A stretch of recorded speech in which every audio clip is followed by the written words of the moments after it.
ನಮಸ್ತೆ ವೀಕ್ಷಕರೇ, ನಾನು ನಿಮ್ಮ KN ರಾವ್ ಗುರೂಜಿ. ಇವತ್ತಿನ ವಿಷಯ 2026 ಜುಲೈ ತಿಂಗಳ ಭವಿಷ್ಯ. ಅದರಲ್ಲಿ ಕುಂಭರಾಶಿಯ ಫಲಾನುಫಲ ಹೇಗಿರುತ್ತೆ, ಗೋಚರ ಫಲ ಹೇಗಿರುತ್ತೆ ಅದನ್ನು ನಾನು ನಿಮಗೆ ತಿಳಿಸ್ಕೊಡ್ತೀನಿ. ಅದಕ್ಕಿಂತ ಮುಂಚೆ ಈ ಪೇಜನ್ನು ಲೈಕ್ ಮಾಡಿ, ಫಾಲೋ ಮಾಡಿ, ಆದಷ್ಟು ಶೇರ್ ಮಾಡಿ. ಕುಂಭರಾಶಿಯ ಉದ್ಯೋಗಸ್ಥರಿಗೆ ಯಾವ ರೀತಿ ಇರುತ್ತಪ್ಪ ಅಂತಂದರೆ, ಕೆಲಸದಲ್ಲಿ ಜಯ ಸಿಗುವಂಥ ಸಾಧ್ಯತೆಗಳು ಜಾಸ್ತಿ ಇದೆ. ನೀವೇನೇ ಒಂದು ಕೆಲಸ ಮಾಡ್ತಾ ಇರ್ತೀರ, ಅದರಲ್ಲೆಲ್ಲ ರೀತಿ ಆದಷ್ಟು ನೀವು ಎಷ್ಟು ಜಲ್ದಿ ಆಗುತ್ತೋ ಅಷ್ಟು ಜಲ್ದಿ ಕೆಲಸವನ್ನು ಮುಗಿಸಿ ಆ ಕೆಲಸದಲ್ಲಿ ಜಯ ಪ್ರಾಪ್ತಿ ಆಗ್ತಾ ಹೋಗುತ್ತೆ. ಮತ್ತು ಹೆಚ್ಚಿನ ಜವಾಬ್ದಾರಿಗಳು ನಿಮಗೆ ಬೆನ್ನಿಗೆ ಬರ್ತಾ ಹೋಗುತ್ತೆ. ಹೊಸ ಹೊಸ ಯೋಜನೆಗಳನ್ನು ನೀವು ಹುಡುಕ್ತಾ ಹೋಗ್ತೀರಾ. ಇದರಿಂದ ನಿಮಗೆ ಎಲ್ಲ ರೀತಿ ಒಳ್ಳೆಯದಾಗ್ತಾ ಹೋಗುತ್ತೆ. ಆದರೆ ಸ್ವಲ್ಪ ಏನೇ ಒಂದು ಮಾತನಾಡಬೇಕಾದ್ರೆ ಸ್ವಲ್ಪ ತಾಳ್ಮೆ ಅಗತ್ಯ. ಅವ್ರು ಏನು ಮಾತಾಡ್ತಾ ಇದ್ದಾರೆ ಅದನ್ನು ಕೇಳಿಸ್ಕೊಂಡ್ಬಿಟ್ಟು ಆಮೇಲೆ ನೀವು ಮಾತಾಡಿದ್ರೆ ಒಳ್ಳೆಯದು.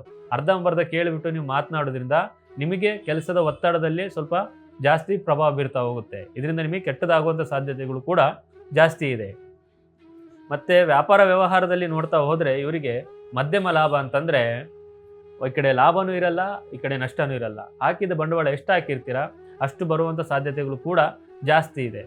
ಆದರೆ ಇದ್ರ ಜೊತೆಗೆ ನೀವು ಉದ್ರಿ ವಹಿವಾಟು ಏನು ಮಾಡ್ತಾ ಇರ್ತೀರಾ ಅದನ್ನು ಮಾಡೋಕ್ಕೆ ಹೋಗಬೇಡಿ. ಇದರಿಂದ ನಿಮಗೆ ಅಮೌಂಟ್ ಸಿಕ್ಕಾಕೊಳ್ಳುತ್ತೆ.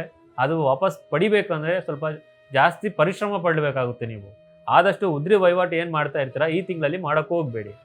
ಮತ್ತು ನೀವು ಬಿಸ್ನೆಸ್ ಮಾಡ್ತಾ ಇರ್ತೀರ, ಪೈಪೋಟಿಗಳು ಜಾಸ್ತಿ ಆಗ್ತಾ ಹೋಗುತ್ತೆ. ಆದರೆ ನಿಮ್ಮ ಬುದ್ಧಿವಂತಿಕೆಯಿಂದನೇ ನೀವು ಗ್ರಾಹಕರನ್ನು ಅಟ್ರಾಕ್ಟ್ ಮಾಡಬೇಕಾಗುತ್ತೆ ವಿನಃ ನೀವು ಏನೇ ಒಂದು ಸುಮ್ಮನೆ ಕೂತು ಬರ್ತಾರೆ ಬಿಡು ಅಂತಂದರೆ ಯಾವುದೇ ಕಾರಣಕ್ಕೂ ಬರಲ್ಲ. ವ್ಯಾಪಾರ ಲಾಸ್ ಆಗ್ತಾ ಹೋಗುತ್ತೆ.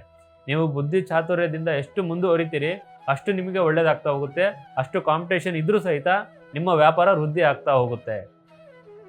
ಮತ್ತು ಶಿಕ್ಷಣ ವಿಚಾರದಲ್ಲಿ ನೋಡ್ತಾ ಹೋದರೆ ವಿದ್ಯಾರ್ಥಿಗಳಿಗೆ ಮಿಶ್ರ ಫಲ ಅಂತ ಹೇಳ್ಬೋದು. ಈ ಕಡೆ ಓದೋದು ಇಲ್ಲ, ಈ ಕಡೆ ಓದ್ದಂಗೆ ಇರೋದು ಇಲ್ಲ. ಈ ಕಡೆ ಏಕಾಗ್ರತೆ ಒಂದು 5 ನಿಮಿಷ ಏಕಾಗ್ರತೆ ಇದ್ದರೆ ಇನ್ನೊಂದು 5 ನಿಮಿಷ ಏಕಾಗ್ರತೆ ಇರಲ್ಲ. ಮನಸ್ಸು ಚಂಚಲವಾಗ್ತಾ ಹೋಗುತ್ತೆ.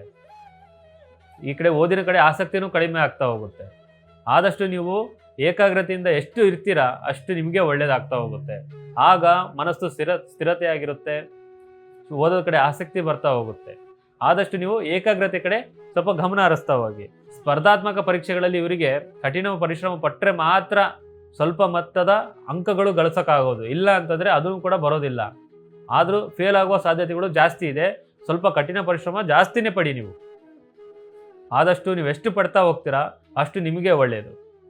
ಆರೋಗ್ಯ ವಿಚಾರದಲ್ಲಿ ನೋಡ್ತಾ ಹೋದರೆ ಸ್ವಲ್ಪ ಆರೋಗ್ಯದ ಕಡೆ ಜಾಸ್ತಿ ಜಾಗ್ರತೆ ವಹಿಸಲೇಬೇಕು. ಯಾಕಂತ ಹೇಳಿದ್ರೆ ಸ್ವಲ್ಪ ಆರೋಗ್ಯದ ಮೇಲೆ ಏರುಪೇರು ಜಾಸ್ತಿ ಆಗುವ ಸಾಧ್ಯತೆಗಳು ಜಾಸ್ತಿ ಇದೆ ನಿಮಗೆ. ಆದಷ್ಟು ನಿಮಗೆ ಕಣ್ಣಿನ ಸಮಸ್ಯೆ ಆಗಿರ್ಬೋದು, ಹಲ್ಲಿನ ಸಮಸ್ಯೆ ಆಗಿರ್ಬೋದು, ಗ್ಯಾಸ್ಟ್ರಿಕ್ ಸಮಸ್ಯೆಗಳಾಗಿರ್ಬೋದು, ಕಾಲು ನೋವು ಸಮಸ್ಯೆ ಆಗಿರ್ಬೋದು, ಇಲ್ಲ ಕಾಲಿನ ನರಗಳು ವೀಕ್ ಆಗುವ ಸಾಧ್ಯತೆಗಳು ಇರ್ಬೋದು. ಇಂತಿಂಥ ಸಮಸ್ಯೆಗಳು ಬರ್ತಾ ಹೋಗುತ್ತೆ. ಆದಷ್ಟು ಸ್ವಲ್ಪ ಮಟ್ಟಿಗೆ ಇದ್ದಾಗೆ ನೀವು ವೈದ್ಯರ ಸಲಹೆ ಪಡೆದಷ್ಟು ನಿಮಗೆ ಎಲ್ಲ ರೀತಿ ಅನುಕೂಲ ಆಗ್ತಾ ಹೋಗುತ್ತೆ. ನಿಮಗೆ ಇನ್ನೂ ಮುಂದೆ ದೊಡ್ಡ ದೊಡ್ಡ ಅನಾಹುತಗಳನ್ನು ತಪ್ಪಿಸ್ತಾ ಹೋಗುತ್ತೆ. ಆದಷ್ಟು ನೀವು ಜಾಗ್ರತೆಯನ್ನು ವಹಿಸ್ತಾ ಹೋಗಿ. ರೈತ ವಿಚಾರದಲ್ಲಿ ನೋಡ್ತಾ ಹೋದರೆ ಇವರು ಎಷ್ಟು ಪರಿಶ್ರಮ ಪಡ್ತೀರಾ ಅಷ್ಟು ತಕ್ಕನಂಗೆ ಇವರಿಗೆ ಪ್ರತಿಫಲ ದೊರಕ್ತಾ ಹೋಗುತ್ತೆ. ಯಾಕಪ್ಪ ಅಂತಂದರೆ ಬೆಳೆಗಳು ಬೆಳೆದಿರ್ತೀರಾ, ಸ್ವಲ್ಪ ಬೆಳೆಗಳು ಸ್ವಲ್ಪ ವೀಕ್ ಆಗಿರುತ್ತೆ. ಅದು ಆ ತಕ್ಕನಂಗೆ ನಿಮಗೆ ಬೆಲೆ ಸಿಗ್ತಾ ಹೋಗುತ್ತೆ. ಮತ್ತು ಹವಾಮಾನದ ವೈಪರೀತ್ಯದಿಂದಲೂ ಸಹಿತ ಬೆಳೆಗಳು ಹಾನಿ ಆಗ್ತಾ ಹೋಗುತ್ತೆ. ಸ್ವಲ್ಪ ಅದ್ರ ಕಡೆ ಜಾಗ್ರತೆಯನ್ನು ವಹಿಸ್ತಾ ಹೋಗಿ. ಮತ್ತು ಖರ್ಚು ವೆಚ್ಚಗಳು ಯಾವ ರೀತಿ ಆಗುತ್ತಪ್ಪ ಅಂತಂದರೆ, ಭೂಮಿ ಇರುತ್ತೆ ನಿಮ್ಮದು, ಅದಕ್ಕೆ ಬೇಲಿ ನಿರ್ಮಾಣ ಮಾಡೋದಾಗಿರ್ಬೋದು, ಮತ್ತು ವಾಹನ ರಿಪೇರಿಗೆ ಅನಿರೀಕ್ಷಿತ ಖರ್ಚು ವೆಚ್ಚಗಳು ಆಗಿರ್ಬೋದು, ಜಾಸ್ತಿ ಆಗ್ತಾ ಹೋಗುತ್ತೆ ನಿಮಗೆ. ಆದಷ್ಟು ಅದ್ರ ಕಡೆ ನಿಯಂತ್ರಣದಲ್ಲಿ ಇಡ್ತಾ ಹೋಗಿ. ಏನೇ ಒಂದಿದ್ರೂ ಸಹಿತ ಅವಾಗಿಂದವಾಗೆ ಎಲ್ಲ ರೀತಿ ಬಗೆಹರಿಸ್ತಾ ಹೋಗಿ. ಮತ್ತು ಪ್ರೀತಿ ಪ್ರೇಮ ವಿಚಾರದಲ್ಲಿ ನೋಡ್ತಾ ಹೋದರೆ ಇಬ್ಬರ ಮಧ್ಯೆ ಸಣ್ಣ ಪುಟ್ಟ ತಪ್ಪು ತಿಳುವಳಿಕೆ ಆಗಿರ್ಬೋದು, ತಪ್ಪು ತಿಳುವಳಿಕೆಯಿಂದ ಭಿನ್ನಾಭಿಪ್ರಾಯಗಳು ಆಗಿರ್ಬೋದು ಆಗುವ ಸಾಧ್ಯತೆಗಳು ಜಾಸ್ತಿ ಇದೆ. ಇದರಿಂದ ದೂರ ಆಗುವ ಸಾಧ್ಯತೆಗಳು ಇದೆ ವಿನಃ ಹತ್ತಿರ ಅಂತೂ ಆಗೋದಿಲ್ಲ. ಸ್ವಲ್ಪ ಏನೇ ಇದ್ರೂ ಸಹಿತ ವಾದ ವಿವಾದನ ಮಾಡೋದನ್ನು ಬಿಟ್ಟು ತಾಳ್ಮೆಯಿಂದ ಕೂತ್ಬಿಟ್ಟು ಮಾತನಾಡಿದರೆ ಎಲ್ಲ ರೀತಿ ಒಳ್ಳೇದಾಗ್ತಾ ಹೋಗುತ್ತೆ.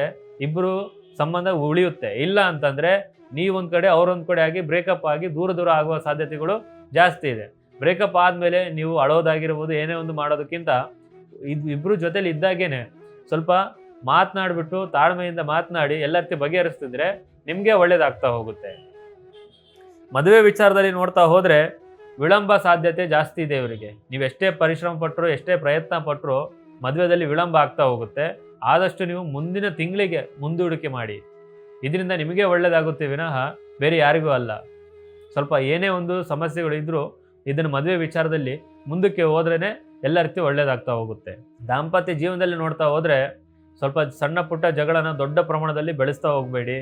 ಆದಷ್ಟು ಏನೇ ಇದ್ರೂ ಸಹಿತ ವಾದ ವಿವಾದನ ಬಿಟ್ಟು ತಾಳ್ಮೆಯಿಂದ ಕೂತು ಮಾತನಾಡಿದರೆ ಎಲ್ಲ ರೀತಿ ಬಗೆಹರಿತಾ ಹೋಗುತ್ತೆ. ಆದಷ್ಟು ನೀವು ಇಬ್ಬರೂ ಕೂತು ವಾದ ವಿವಾದ ಮಾಡೋಕ್ಕೆ ಸ್ಟಾರ್ಟ್ ಮಾಡಿದರೆ ಸಣ್ಣ ಪ್ರಮಾಣ ಇದ್ದಿದ್ದು ದೊಡ್ಡ ಪ್ರಮಾಣ ತನಕ ಹೋಗುತ್ತೆ. ಆದಷ್ಟು ನೀವು ತಾಳ್ಮೆಯಿಂದ ಬಹಳನೇ ಮುಂದೂಡ್ತಾ ಹೋಗಿ. ಹಣಕಾಸಿನ ವಿಚಾರದಲ್ಲಿ ನೋಡ್ತಾ ಹೋದರೆ ಹಣದ ಅರಿವು ಚೆನ್ನಾಗಿರುತ್ತೆ, ಆದರೆ ಖರ್ಚು ವೆಚ್ಚಗಳು ಜಾಸ್ತಿ ಆಗ್ತಾ ಹೋಗುತ್ತೆ. ಅನಿರೀಕ್ಷಿತವಾಗಿ ಕುಟುಂಬದ ಅಗತ್ಯಗಳು ಖರ್ಚಾಗಿರ್ಬೋದು, ವೈದ್ಯಕೀಯ ಖರ್ಚಾಗಿರ್ಬೋದು, ಮತ್ತು ಇನ್ನೇ ಗಾಡಿ ಖರ್ಚುಗಳಾಗಿರ್ಬೋದು. ಈ ರೀತಿಯ ಖರ್ಚು ವೆಚ್ಚಗಳು ಜಾಸ್ತಿ ಆಗ್ತಾ ಹೋಗುತ್ತೆ. ಆದಷ್ಟು ನೀವು ಉಳಿತಾಯದ ಕಡೆ ಗಮನ ಹರಿಸಿ. ಹಣ ಬರ್ತಾ ಇದ್ರೆ ಸಹಿತ ಹಿಂಗೆ ಹೋಗ್ತಾ ಇದೆ, ಮತ್ತು ನಿಮಗೇನು ಕೈಯಲ್ಲಿ ಉಳಿತಾ ಇರಲ್ಲ. ಸ್ವಲ್ಪ ಆದಷ್ಟು ನೀವು ಹಣವನ್ನು ಉಳಿತಾಯ ಮಾಡೋದ ಕಡೆ ನೋಡ್ತಾ ಹೋಗಿ. ಆದರೆ ನೀವು ಎಷ್ಟು ಉಳಿತಾಯ ಮಾಡ್ತೀರೋ ಅಷ್ಟು ನಿಮಗೆ ಒಳ್ಳೆಯದು. ಆದರೆ ಈ ತಿಂಗಳಲ್ಲಿ ನಿಮಗೆ ಉಳಿತಾಯದ ಕೊರತೆ ಜಾಸ್ತಿ ಇದೆ. ಆದಷ್ಟು ನೀವು ಉಳಿತಾಯದ ಕಡೆ ಗಮನ ಹರಿಸಿ. ಮತ್ತು ಇನ್ನೇನಾರು ಸಮಸ್ಯೆಗಳು ನಿಮ್ಮಲ್ಲಿ ಕಾಡ್ತಾ ಇದ್ದರೆ ಪ್ರತಿ ಶುಕ್ರವಾರ ಲಕ್ಷ್ಮಿ ಆರಾಧನೆಯನ್ನು ಮಾಡಿ ಮತ್ತು ಲಕ್ಷ್ಮೀ ದೇವಿಯ ದರ್ಶನವನ್ನು ಮಾಡಿ. ಎಲ್ಲ ರೀತಿ ಒಳ್ಳೆಯದಾಗ್ತಾ ಹೋಗುತ್ತೆ. ಮತ್ತು ಇನ್ನೂ ನಿಮ್ಮಲ್ಲಿ ಜಾಸ್ತಿ ಸಮಸ್ಯೆಗಳಾಗಿರ್ಬೋದು, ಕೊರತೆಗಳಾಗಿರ್ಬೋದು, ಮನಸ್ತಾಪಗಳಾಗಿರ್ಬೋದು, ಮತ್ತು ದೂರ ಆಗಿರ್ಬೋದು, ಮತ್ತು ಹೇಳ್ಕೊಳ್ಳಾರೋ ಸಮಸ್ಯೆಗಳು ಏನಾರು ಇದ್ದರೆ ಒಮ್ಮೆ ನಮ್ಮನ್ನು ಸಂಪರ್ಕಿಸಿ.